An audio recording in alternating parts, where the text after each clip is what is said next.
That's not for this ceremony. Not this. Oh, this is not This, for the, oh, this is. this is the year president first. Ooh. All right.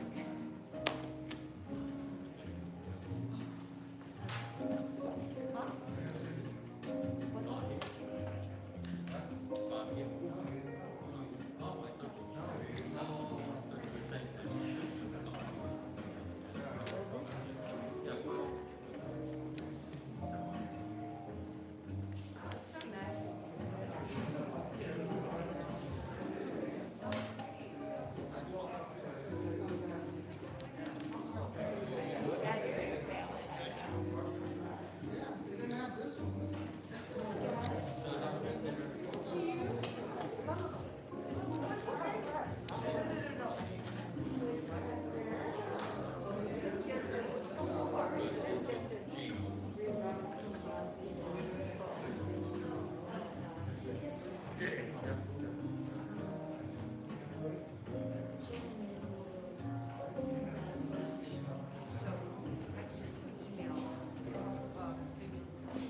I did. I sent you a phone call. That's what it's good. No. Yes, I did. Oh, I thought you were here. Oh, yes. Okay, she's right there. You feel Liz? Yeah, that's not Liz right there. Oh, Liz, sing with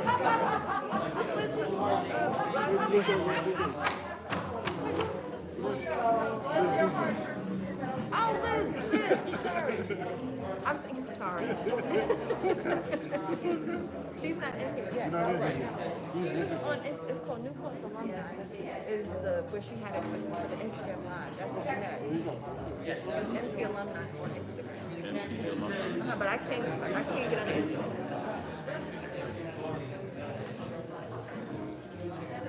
I'll try again here because somebody couldn't get in.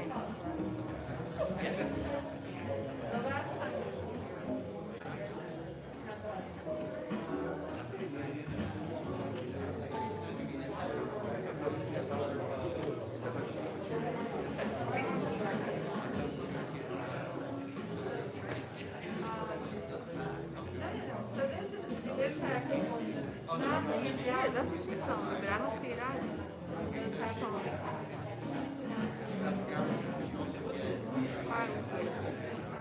Yeah, New Post Alumni.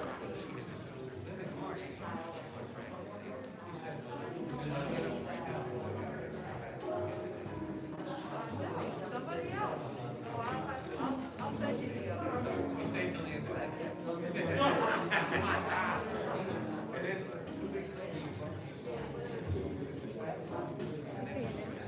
Yeah, I see it, but this is different. I get that it's not connected.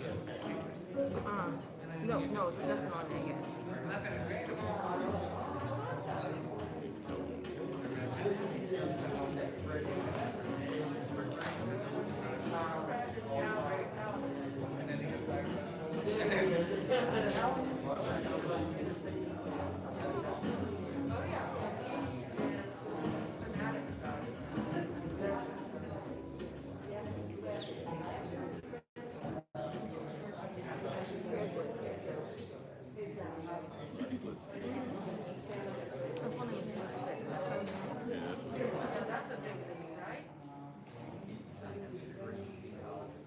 Good afternoon.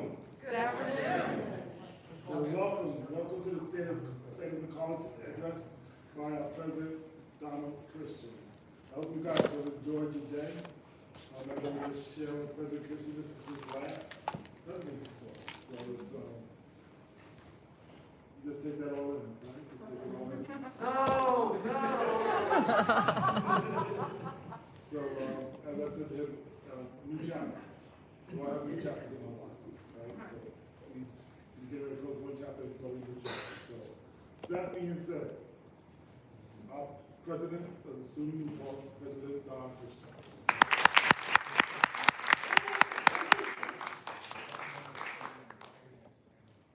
Thank you for that introduction, Chris. Good afternoon and welcome to campus. Welcome back, alumni. Great to have you back. We're pleased that you're here and you remain interested and involved in your alma mater. I hope you're enjoying yourselves and taking advantage of the many events and activities happening on campus this weekend. I appreciate this opportunity to share some of the news and things happening here at the college. I'm going to speak for just over 20 minutes and then I'll open things up for questions, comments, either about stuff I've talked about or other topics. Before I begin, I want us to acknowledge, if I can make this work, that the land we occupy today is the traditional territory of the people of the Munsee, Esopus, and Lenape tribes. To help us remember who was here first, to honor and respect all ancestors, and to reinforce our commitment to building a more inclusive and equitable community and nation for all. I'm going to take a moment here to apologize for the temperature in this building. We're in what we call the shoulder season, where we're moving from air conditioning to heating.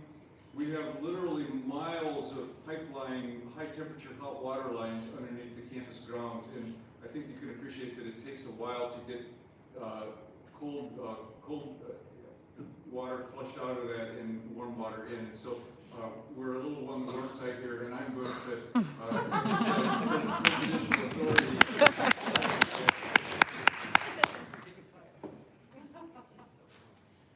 So I also want to acknowledge the COVID-19 challenges that this community has endured since March 2020. Our students and employees have endured frustration, stress, pain, and loss during this time. I'm grateful to the members of our community for their tireless dedication to our mission and purpose, and especially to our students throughout the pandemic. COVID-19 is still with us, but we have an indoor masking mandate. We also have a vaccine mandate for students that is helping keep our campus safe. And I point out to people whenever I have the chance that in many respects, you're safer being in a classroom on the SUNY New Paltz campus than you are shopping in one of the local grocery stores, where you run into people who are unvaccinated and people who are unmasked. We've had no evidence of in-class transmission of COVID this fall, even at the more normal classroom densities that we're experiencing. I've commented a number of times that I have never seen so many students so happy to be back on campus this fall, and many faculty as well. So even though we're all masked, we're all happy to be here. Every August, I give a State of the College address to faculty and staff to launch the new year, and I speak about our recent progress, priorities and challenges for the coming year, and try to reinforce who we are and what we value. And I'll draw heavily on my 2021, my final State of the College address for my comments today. As you've heard from Chris Brown, if you didn't know before, I'll retire as president at the end of this coming June after 12 years in the position. That's human years, not president years. And the search for a next president has begun under the leadership of our college council. I think I skipped the slide there. My focus this year will be to keep the college moving forward, continuing to improve, and then hand over leadership to a new president in a smooth transition. What I think of as the handoff to the next runner in this relay race of guiding such a great college. Today I want to recount some of the main elements of our progress during the past dozen or so years. Typically in the State of the College address I focus on accomplishments of the past year, and it's been useful for me as a president, and I thought it would be interesting for you as alumni to take a longer term view of our progress over a longer period of time. So I'm doing this not to navel gaze about my presidency, but to remind us of the many strengths that position the college for a successful future and for attracting a top-notch next president. Experts on college presidencies report that presidential transitions, especially the departure of a long-term president, can raise anxiety and concern and uncertainty about the future. So part of my purpose, both today and in my August State of the College address, is to ease some of that anxiety and instill confidence about our future. I want to emphasize that what I'm going to highlight today are collective accomplishments of campus leadership, other deans, other campus leaders, many faculty and staff, students, and certainly many alumni as well. So I'm reassured that my successor will inherit a strong leadership team and a community that's committed to collective action and to continuous improvement. In my first State of the College address as president in 2011, I celebrated our regional reaccreditation. This is something, as you may know, that every reputable college and university has to do periodically.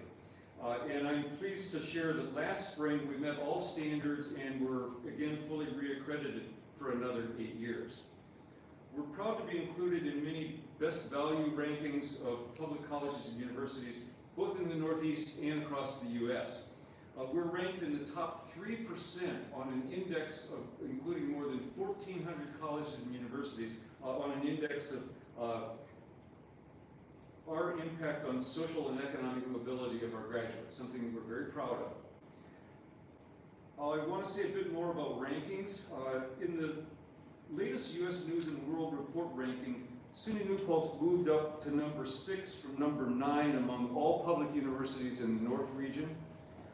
We also moved up to number 31 among all non-doctoral institutions, public and private, up from number 45 last year. We were also recognized at number 19 for the first time in Most Innovative Schools Index. We were one of only 2 SUNYs to appear in that ranking, something we're also proud of. We were included on several other U.S. News lists where we've been honored for several years. Best Value Schools, as I indicated earlier, Best Colleges for Veterans, Best Undergraduate Teaching, Top Performers on Social Mobility, Best Undergraduate Programs in Business and Engineering, and we were the only one of SUNY colleges to earn that double distinction. We also were recognized for Best Graduate Programs in Business, our MBA, Fine Arts, our MFA degree, and Speech Language Pathology. I often say that even though we're skeptical about the value of these rankings, as long as people are doing rankings, I'd much rather be included on them than not. So these reflect how well we fulfill our mission, which is providing a high-quality, affordable education to students from all social and economic backgrounds. And I hope that makes you as alumni proud of your alma mater. I hope that you also recognize that as the college's reputation has grown, so has the way that the world perceives the value of your New Paltz education, no matter when you received it. We're proud of our graduation rates, which are shown here in blue, far above the national averages, shown in gray. And our achievement gap by demographic group at New Paltz is very small compared with national averages, and that's a key factor in our social mobility ranking.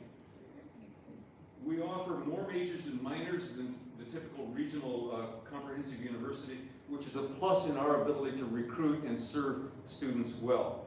We've added new academic programs in response to changing demands and student interests, like new graduate programs in autism studies and digital design and fabrication, new undergraduate majors in environmental studies and entrepreneurship, and new graduate credentials in healthcare administration and music business. But we've also sustained our core foundation in the liberal arts and sciences and in our traditions in fine arts, teacher education, and educational leadership. Our notable growth in science, technology, engineering, and math majors and enrollments has, in many respects, right-sized our STEM offerings compared with other top-notch comprehensive institutions. We have a thriving honors program that's grown and includes students from all schools.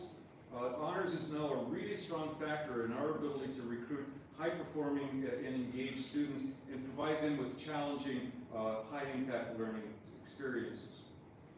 We've sustained and grown our student research programs that provide students with distinctive and sometimes life-changing educational experiences. This is something I've been involved in for many decades and one that I'm excited to support. Our pandemic-driven experience of online education has opened our thinking about new possibilities to remain competitive with other institutions and to reach new populations of students who are unable to attend a residential college experience. I noted a few minutes ago that the U.S. News and World Report included us in their ranking of best colleges for veterans. We formed our Office of Veteran and Military Services in 2014. And we're really proud of the great positive impact this office has on serving the educational needs of veterans, active duty military students, and dependents. The high caliber of that work was first recognized by the organization Military Friendly Schools a number of years ago, and New Paltz is now a top 10 military school in our classification. That's top 10 in the nation, and the highest recognition in that regard that any institution can earn.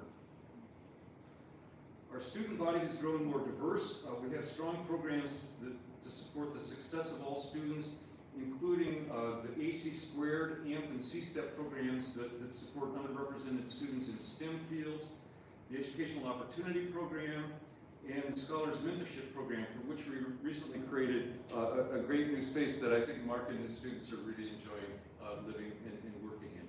I will share at this point that we're seeing significant impacts of what we believe are pandemic consequences on potential re-enrollments of underrepresented students. And so that's an item that we have to be really attuned to watching as we move into the future. Paralleling broader struggles in American society, we have a long journey to be the equitable and inclusive organization that we want to be, but we continue to move forward. We've established and refined a diversity, equity, and inclusion council, and more recently we expanded those efforts to include working groups in each one of the schools. The Black Lives Matter at School initiative is significantly faculty-driven, and we try to provide administrative support for that effort. We're partnering with the Asian and Pacific Islander Student Alliance to improve their student experience. Our university police department has codified its commitment to be an anti-racist law enforcement organization, and our recently established UPD Advisory Committee is working to sustain positive community relations and to support our commitment to community-oriented policing. We require implicit bias training for search committee members that's proven so valuable in shifting our hiring outcomes so that our faculty and staff are slowly becoming more reflective of the student population who we serve. Our Diversity, Equity, and Inclusion Council will conduct an audit of our now 5-year-old Diversity, Equity, and Inclusion Plan to assess topics that will inform the next rendition of that plan that we'll be developing shortly. For example, what priorities have we advanced well, which have we not advanced?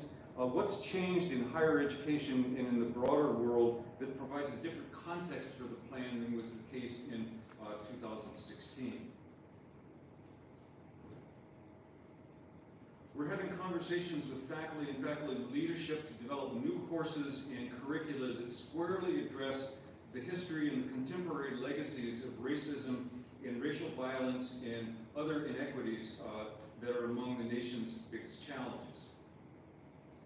I think many of you are aware and know that Black students and other students of color at New Paltz were for many years marginalized and offended by being asked to live, eat, and sleep in buildings named for the original Huguenot patentees, the original settlers of New Paltz, all of whom enslaved Africans. In 2017, we started a process that resulted in the removal and replacement of those building names. Hasbrook Dining Hall became Paragon Dining Hall. This was a symbolic but significant change focused not on erasing history, but on historical reconciliation. Our process to undertake that was a remarkable example of a community coming together, listening respectfully to different viewpoints, and ultimately acting in the interest of creating a more inclusive campus environment. We plan to dedicate our contemplative space, we're calling it, next spring as part of that reconciliation. This spot looks onto the former Hasbrook Quad, now the Paragon Quad, and will be a place for all of us and for future students to reflect and learn about the indigenous peoples, the enslaved Africans and their descendants, and the diverse immigrants who have shaped the New Paltz community. You may be aware of our plans to install a statue of Sojourner Truth outside the library that carries her name to commemorate the 50th anniversary of that naming. This statue, titled Sojourner Truth, First Step to Freedom, features Sojourner Truth at age 29 when she emancipated herself in 1826 right here in Ulster County. It's a sober reminder for all of us of the history of slavery in America and its enduring legacies, and it also recognizes Truth's steps to emancipation and her subsequent life and work as a mother, a suffragist, and abolitionist. This statue is possible only because a highly regarded regional sculptor came to us with the proposal to create and install this work on campus, generously offering her time and her talents gratis so that the project would not be cost prohibitive. Many people donated to the foundation to underwrite costs of this project. We had planned to unveil the sculpture last month, as I think many of you know, but Vice President Erica Marks and I, in our enthusiasm for this project, realized too late that we had not consulted with others in the community. We have apologized and are now consulting with the Black Studies Department, the Department of Women's, Gender, and Sexuality Studies, and others to plan a spring semester unveiling that will be broadly informed, inclusive, and educational. 5 years ago, we initiated a new human resources organizational structure, expanding the role human resources in building an inclusive environment. This structure has integrated human resources, diversity, affirmative action, Title IX, the federal law that prohibits gender discrimination, and employee professional development. So these are all the functions that support and develop the people who form the culture of our organization. SUNY New Paltz is recognized as being an especially accepting and supportive environment for LGBTQ students and employees. We were one of the first, for example, to have an LGBTQ coordinator. Several years ago, we developed a consensual relations policy that bans romantic or sexual relations between students and employees where a power differential exists. That policy has contributed to our institution's ability to sustain respectful relationships between students and employees, and was a model for a subsequent SUNY-wide policy. In the last decade, we've built 3 new buildings and undertaken 7 major building renovations, along with a number of other smaller renovations and infrastructure projects. Our grounds have flourished and contributed to the appeal of our campus. And I hear regularly from longtime community members how dramatically our campus appearance has changed. And we know from our conversations with prospective students and their parents how appealing they find our campus. With respect to our building projects, I will share that we've exceeded SUNY standards for LEED certification on many of these projects. We've made major progress on our sustainability planning and contributions, including establishing a sustainability committee in 2010, signing and updating our climate commitment, and establishing an Office of Campus Sustainability in 2013. 2 fun things that you may not be aware of, and I don't want to diminish these. I think they're really important and reflect the breadth of our commitment to sustainability. We've been designated as a Tree Campus USA and a Bee Campus USA. And there are criteria and processes that have to be in place to qualify for those recognitions. So something we're proud of. In 2017, our foundation board took the decisive action to remove endowment funds from direct investment in fossil fuels. This was spurred by a discussion I had the year before with a group of committed and really well-informed students. This action was taken with my full endorsement, along with that of faculty governance. Our work on many of these endeavors has been guided by a strategic plan that we developed in 2012 and 13 and have refined since then, including integrating the United Nations Sustainable Development Goals into our planning. 2 initiatives of the strategic plan reflect our primary reason for being: sustaining an innovative, engaged, living and learning environment. And many of the developments in progress that I spoke about in the last few minutes reflect those goals. Another essential initiatives of our strategic plan is to strengthen philanthropic relationships and success. You may know that we completed a first ever major capital campaign, raising more than $24.7 million, which surpassed our campaign target of $23 million. During the past decade, the value of our endowment has grown to $36 million from $14 million. Last year, we awarded $1 million worth of foundation scholarships, which is a 5-fold increase from 7 years ago, a huge impact on our students. This year, we're launching a 2-year focus campaign titled Providing Opportunity, aimed at raising scholarship funds. I'll be involved in this endeavor during the current year and pass it on as a work in progress to my successor. When we were ramping up our fundraising work, we received feedback that SUNY New Paltz is a best-kept secret in the Hudson Valley. People didn't know about the strengths and the qualities that we reflect. So in response, we've invested in our communication capabilities to better share the New Paltz story, internally as well as externally. And we've also included diverse media, and we use these techniques to recruit students, to showcase the successes of our students, our faculty, and our alumni, and to grow our reputation. Yet another priority identified in the strategic plan is to better engage alumni in the college. Early in our expanding philanthropic efforts, we heard that we had not brought alumni into the fold in the same way into the degree that we should. So we made the very difficult decision to sever ties with the previous alumni association that was not serving those purposes well, and we developed a new alumni council and a redefined alumni association. As a result, we've seen increased alumni giving and other engagement like guest lecturing, helping students secure internships or employment, and serving as valued advocates for the college. So I thank all of you for your role in those assets. Another priority of our strategic plan is just to make our campus work better and more efficiently. And as examples of that, we've upgraded our electronic key card access system. Our information technology services launched the use of a project management software to streamline work orders, better manage projects. We've added a new software solution to schedule classrooms, courses, and events. And prompted by pandemic demands, some of our business functions transitioned to a fully electronic work process, saving thousands of pieces of paper, improving tracking, and saving time. And that's certainly something that will continue into the future. We launched a new system of faculty governance, a faculty senate model, along with an explicit structure of shared governance that replaced a decades-old governance model that had become less and less effective.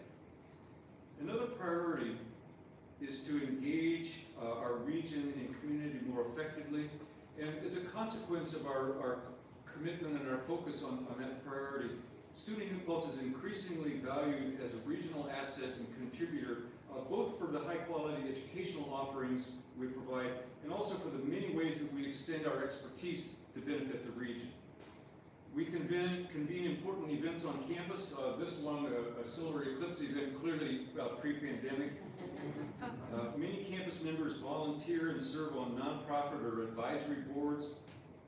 The Dorsky Museum, now in its 20th year, is a high-profile contributor to the regional and New York State's arts communities. Our Hudson Valley Additive Manufacturing Center produced personal protective equipment. I think somewhere above 32,000 items of PPE during the pandemic, and also supports regional companies in many different ways. The Hudson Valley Venture Hub and Hudson Valley Mentors in the School of Business engage with and support the regional business community, and we contribute to economic development in other ways.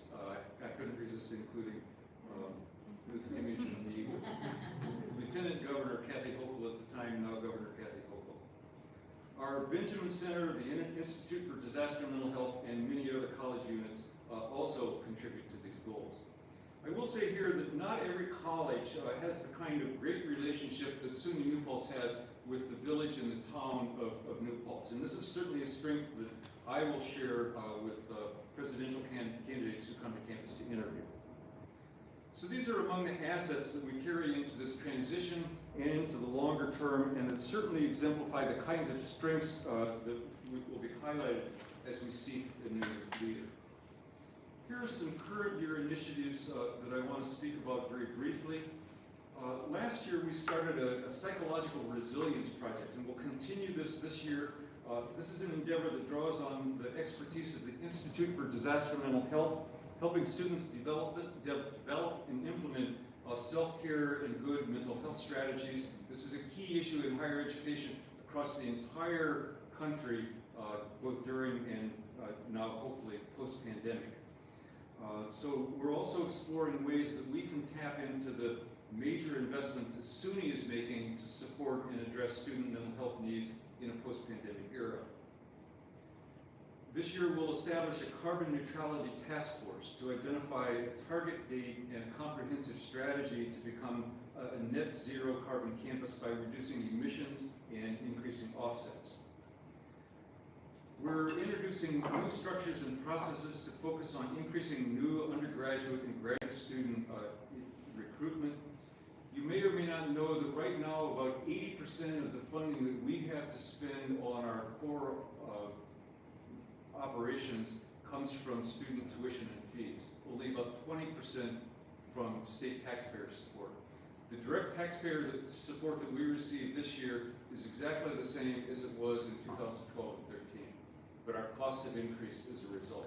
So this is why we're, like many private colleges, increasingly enrollment and tuition dependent. So that heightened attention to enrollment is especially critical in the face of what are ongoing declines in traditional age college students, along with projected near future changes described by some as a demographic cliff, as this graph exemplifies. So the competition for students will be intense in the coming years, and we want to be sure that New Paltz is competitive in this very challenging environment. As a biologist by background, I think in Darwinian terms, and I want us to be the survivor here. So we greatly value the word-of-mouth marketing that alumni and other supporters provide to families and prospective students, particularly in the extremely expensive and competitive New York City and Long Island markets. We're dealing with recurring budget challenges that were exacerbated by the financial impacts of the pandemic and a tuition freeze. This year, we're pursuing the goal of reducing our overall expenditures by 5% below those of 2019 and 20. And we're trying to do this to adjust our budget in a way that we can safeguard as much as we can the jobs and the benefits of current employees. In my final year here, I will continue to lead the campus, navigating COVID-19 impacts and making decisions that should not be left to my successor.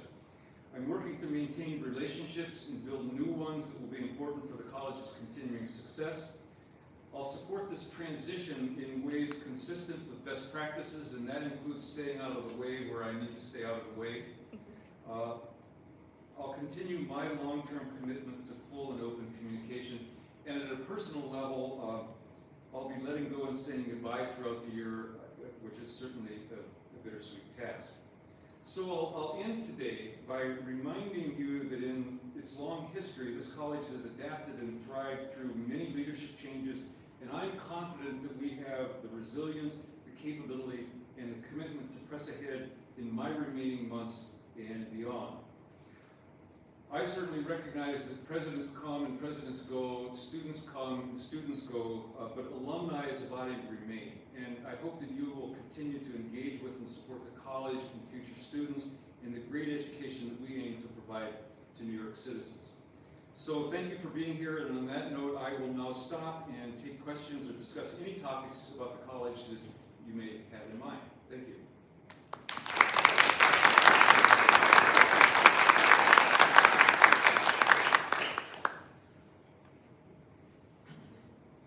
I sometimes comment at moments like this that I taught freshman biology in a past life, and so I know how long it takes sometimes to generate questions. Sure. So this cliff, you showed the diagram. Yeah. What is that? I'm sure there are a number of factors that's attributed to, but could you speak to that a little bit? Sure, and it takes a historical perspective. So the Great Recession of 2008 dampened the enthusiasm of people who have children. In 2008, 2009, 2010, and so now when 2025 comes along, what we're seeing are diminishing numbers of high school graduates because of that reduced birth rate during those years. And some of the projections are that will decline from 2025 through 2029, remain low until about 2037, and then begin to increase. So that's part of the picture there. And again, many of the things that I've spoke about here today are things that will, we believe, help keep us competitive in that challenging market. Yes? Just a request, could you repeat the question? Oh, I'm sorry. The question was, what causes that demographic cliff that I referred to? And again, it's a consequence of reduced birth rates following that 2008 and next few years recession. Did I see another hand in back? Francois? If you had to say two biggest challenges you foresee the college facing in the next 24 months, what would you say it is? They are. two things I would say. One is we have put in place some new structures and some new processes to recruit students more effectively, and not only to increase the number of applications, but to increase yield. And yield is what we refer to as the percentage of accepted students who may have been accepted at Binghamton and UAlbany and Lord knows where all else. Yield is the percentage of those students who come here. So we're putting in place some strategies to increase yield. We've seen since 2010 about some declines in graduate student enrollment, and so we're investing in some new efforts to recruit graduate students, developing some new graduate programs. The Autism Studies program is one that I mentioned. Digital Design and Fabrication Master's program. We're also, our school counseling program has recently been accredited, and the faculty there are thinking openly about how to build at least parts of that program online and remote to better recruit people who they may be current school teachers, but they want to change a career, and they work with students and they want to become school guidance counselors. So that's one piece. So hitting those enrollment targets is one. I think another is maintaining the spirit of faculty and staff in the face of the budget challenges, and protecting current employees as much as we can, shifting our work as we need to so that we can get through these challenging budget times. So I guess if I had to say quickly what the two biggest ones in the next 24 months, those two would be it. Thank you. Yes? How might that decrease in enrollment affect the college, the professors, the people lose their jobs? I mean, what's your thoughts on that? Well, my thoughts are that we want to do everything we can to avoid it. And that may change the nature of how we do our work. So, for example, we have limited numbers of larger classrooms, and one of the things we're looking at is are we using those classrooms as effectively, those larger classrooms as effectively as we can to maybe take what currently we offer as 5 sections of a course, collapsing into 3 sections, each with larger enrollments. And change is always hard, but are there ways that we can reschedule courses to take more effective use of classrooms? And that's the simple kind of adjustment that we have to be willing and open to making, so that we can reduce our expenditures while maintaining our overall student body and serving students well. I don't know if I've answered your question quite right. Kind of. And out of curiosity, you may not have these numbers, but out of the people that apply to come to New Paltz, how many actually get in or have been getting in, currently or in the last few years? And how would it make it easier to get into college in this college as the decline occurs? I'll see if I can resurrect and these are approximate figures. We receive about, the last couple of years, we've received 14,000 to 15,000 applications for new first-year student enrollment, and I believe we've accepted somewhere above 40% of them, and our yield of the students who we accept is about 17%, and our goal is to bump that up to 21 or 22%. So, a lot of our applicants have applied to 5 or 6 or 8 different schools, and we lose more applicants to Binghamton than any other campus. Second is UAlbany, third is Stony Brook. I think it's 4th or 5th is Oneonta or Oswego. So we're kind of we have a high enough quality and a program array that we can be very competitive with Binghamton, Stony Brook, and UAlbany, but we also lose students to those campuses.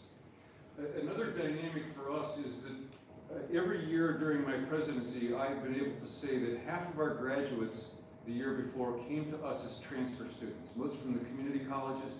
We have more community colleges within a 45-mile radius of New Paltz than any other SUNY baccalaureate campus. The community colleges have taken a huge hit in enrollments during the pandemic, and we anticipate that that's going to hit that transfer portion of our student body as well. Does that answer your question? Thank you. Yes.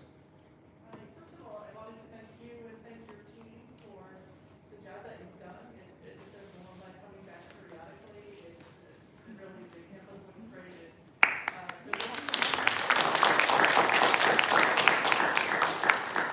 I'm going to join you in applauding members of the team who are here.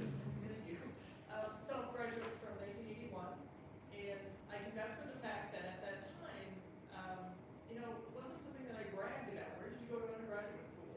And I didn't brag about that. And I'm so happy to see, and I see this in my work now as resumes come in, there's a New Paltz State College on it, and it's a respected school. So thank you for the people prior to you for that. But I actually do have a question also, and that is, what is you kind of touched on it a little bit, but what is the profile of the current student coming in?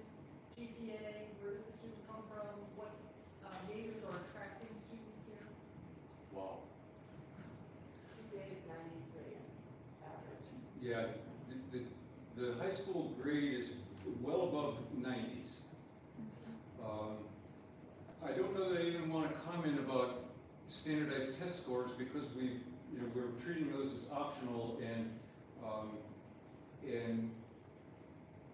I'm hoping, even though I'll be out of the picture, I'm hoping that SUNY will let campuses continue to keep those tests optional, because the long-term concern about the discriminatory impact of standardized tests and the cultural biases clearly remain, and so part of my thinking there is that we need to continue shifting the focus away from the question of are students college ready, and for us to think about our colleges student ready, and some of the supports for our students that I mentioned here are part of that, and so.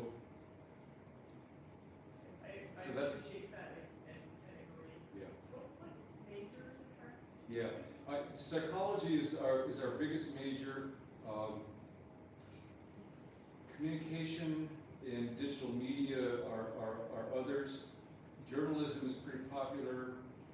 History, we've been seeing a rebound these last few years in interest in teacher education majors across the board, in the sciences, in social studies, in elementary education. But it's pretty good smattering.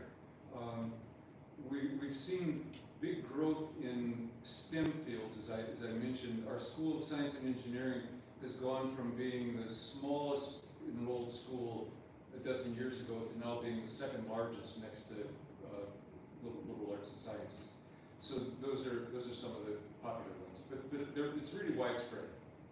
And one of the pieces, and I talk with students a lot about this, particularly first-year students, when I ask them if they've decided on a major, and reassuring them that if they haven't decided to not worry about that yet, because we have data that show that students who come in undecided and who explore, take a math course, take a history course, take a geology course to satisfy gen ed requirements, end up often kind of emerging into a major rather than making a hard decision on a major, whereas an 18-year-old who comes in knowing that they want to be a major in X will, when they get into that field, will say, nah, I don't think so, and then maybe they have to backtrack a little bit. So that's where the large number of majors that we offer in the array there is such an asset for us. I'll share also that one of our alums, a very helpful alum, works on Wall Street, and he has shared with us the story also that early in his career, he did not tell people that he was a SUNY New Paltz alum, but now he's quite happy and proud to do that. So we like hearing those stories. Yes. Right. Yeah, quick question. You said, sound like a defensive position in admissions where we're losing to places like Albany and Binghamton. We're gonna look at the converse and saying, who are we drawing from other schools that we're preferred to and can capitalize on that as well? For example, are we more preferred to Rockport or what have you? Well, all of us, and I realize that I neglected one part of your question, which is where our students come from. And to be just really rough about this, roughly 30% from the Hudson Valley, that's something that's increased over the last 2 decades. Roughly 30% from Long Island, 30% from the New York City boroughs, and the other 10% from other parts of New York and international. And some from New Jersey, but relatively few out-of-state students. Now I lost my track. It's the converse. Oh. As opposed to losing to, who are we gaining from and how do we capitalize on that as well? Yeah, one of the pieces that, and we gain transfer students from private colleges, and I've talked to a number of parents at athletic events and other places who say, I remember one conversation with a soccer mom from Wappingers Falls across the river, and she said, I wish our daughter had come to New Paltz as a first-year student. She transferred here from the private college in Massachusetts where we were paying exorbitant tuition, and she's here now, she's on the soccer team, she's having a great experience, and we just wish she had come here earlier. So we're trying to connect with those markets of the students who are attracted to the private colleges. Some of the software that we've invested in to increase our yield will give us lists of other schools that students are applying to, and it will alert a student who's applied, say, to SUNY Binghamton. You may also want to look to SUNY New Paltz because there are some programs there that will be of great interest to you. So we're thinking that that may be, I don't know if it'll be a game changer for us, but I think it'll be helpful and influential. Chris, you're the boss. How's the time? Yes, sir. Okay. Yes. Could you elaborate a little bit more about the ongoing plans for the ecological sustainability type things that are going to be going on in the next few years? I know I saw some solar panels on campus and things like that. I imagine that's the direction that we want to go in. Yeah, and I don't have the outline of the plan for establishing a plan for gaining carbon neutrality will probably be a 2-year project, and it includes things like, and I'm going to just whip this off the top of my head, improving energy efficiency. We had an energy study done 3 or 4 years ago that showed that one of the biggest returns on investment for us would be improving the efficiency and effectiveness of some of our engineering systems. We're looking at carbon offsets at transportation, both for the campus fleet and how we manage workload in telecommuting and remote work. Not to lose sight of the importance of in-person contact with students, but are there ways that we can reduce our carbon input that way? Looking at almost certainly considering solar, either campus-installed solar or becoming part of large-scale community solar initiatives. We were involved in one that was in planning for the last 2 years that SUNY was doing with, I think, 6 or 7 campuses as part of that, but for some reason it bogged down in state procurement and that project died. So it's pretty broad-based effort as well.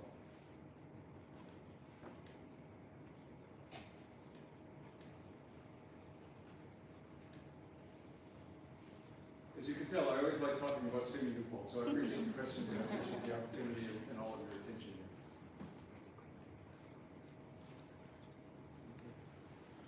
Mr. President, one last question. Okay.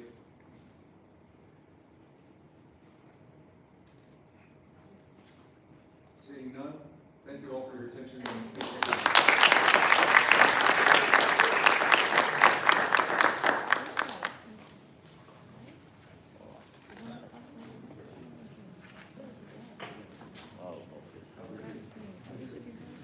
So please enjoy some refreshments, the awards ceremony, starting at 5 o'clock. We'll enjoy some refreshments, we'll talk to the president, and thank you.